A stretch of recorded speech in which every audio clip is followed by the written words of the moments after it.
நீங்கள் பார்த்துக் கொண்டிருப்பது AJK டிவியின் புதுவை மாலை.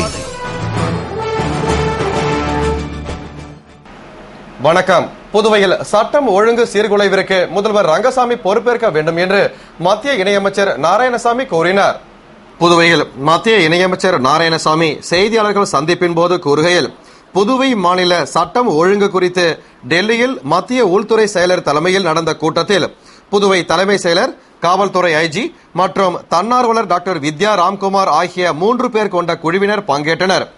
ஆனால் அவர்கள் புதுவை சட்டம் ஒழுங்கு குறித்து உண்மை நிலையை வெளிப்படுத்தவில்லை. சட்டம் ஒழுங்கு சரியாக இருப்பதாகவும் அமைதி நிலவுவதாகவும் கருத்து தெரிவித்துள்ளனர் என்று தெரிவித்தார். மேலும் புதுவையில் தவறு செய்பவர்கள் மீது நடவடிக்கை எடுக்க விடாமல் காவல்துறையின் கைகள் கட்டப்பட்டுள்ளது.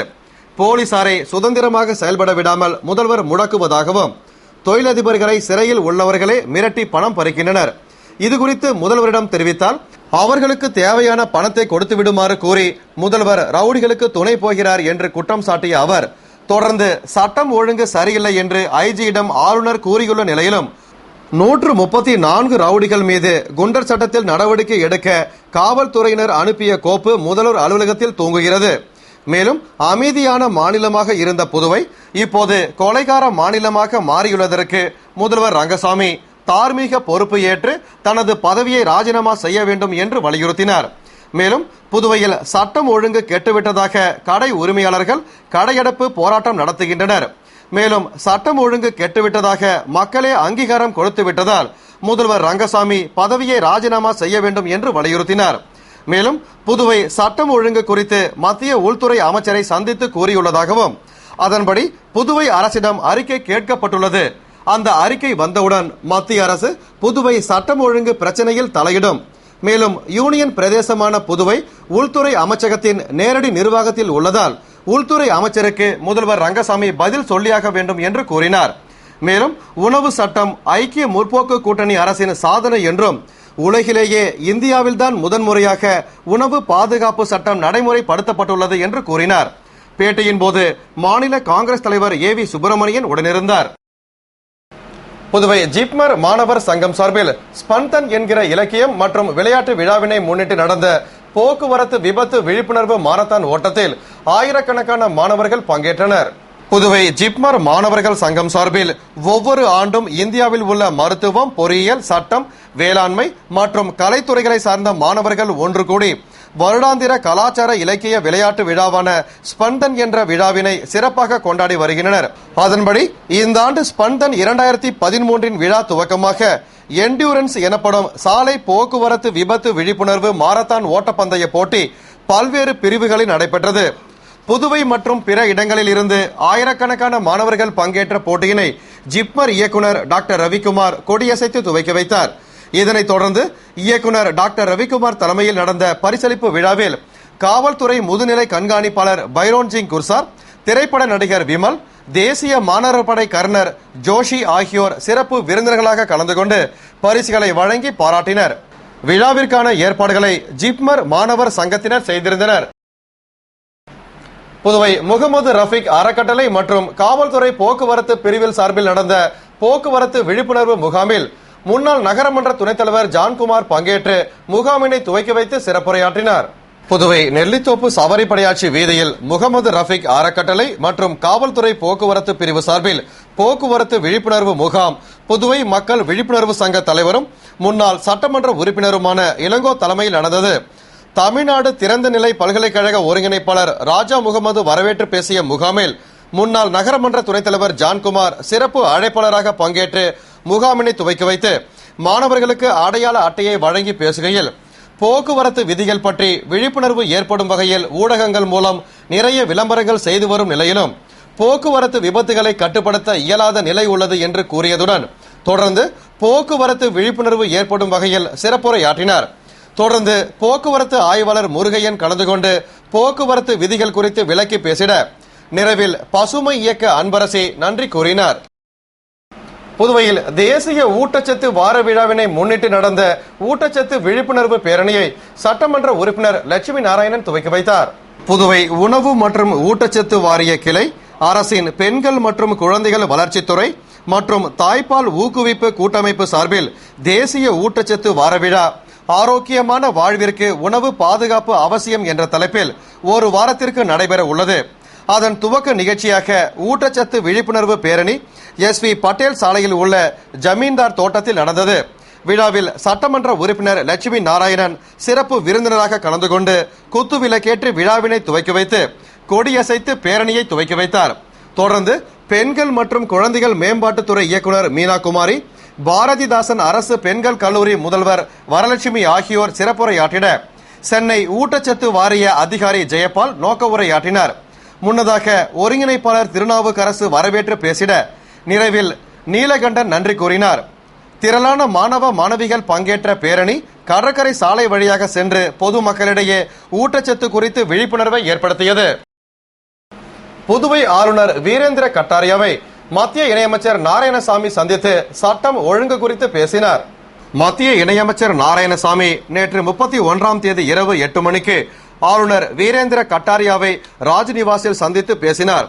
சுமார் 20 நிமிடங்கள் வரை நீடித்த இந்த சந்திப்பில் ஆளுநரின் உடல்நிலை குறித்து விசாரித்த அவர், புதுவையில் அரங்கேறி வரும் ரவுடிகள் அட்டகாசத்தால் பொதுமக்கள், வியாபாரிகள் என அனைத்து தரப்பினரும் கடுமையாக பாதிக்கப்பட்டுள்ளது குறித்தும் சட்டம் ஒழுங்கை பாதுகாப்பது குறித்தும் ஆலோசித்ததாக கூறப்படுகிறது. புதுவை தூய இதய ஆண்டவர் பசிலிக்காவில் பசிலிக்கா அறிவித்த 2ஆம் ஆண்டு நிறைவு விழா கொடியேற்றத்துடன் கோலாகலமாக துவங்கியது. புதுவையின் புகழ்பெற்ற பழமை வாய்ந்த தூய இதய ஆண்டவர் ஆலயம் பசிலிக்காவாக அறிவித்து 2 ஆண்டுகள் நிறைவடைந்து 3ஆம் ஆண்டு துவங்குகிறது. இதனை முன்னிட்டு 2ஆம் ஆண்டு நிறைவு விழா கொடியேற்றத்துடன் துவங்கியது. விழாவினை முன்னிட்டு தூய இதய ஆண்டவர் கொடி ஊர்வலமாக எடுத்து வரப்பட்டு பங்கு தந்தை மரிய ஜோசப் அடிகளார் முன்னிலையில் மறை மாவட்ட ஆயர் சிறப்பு செயலர் ஜோசப் அடிகளார் மந்திரித்து கொடியினை ஏற்றி மற்றும் சிறப்பு திருப்பலி நிறைவேற்றினார்.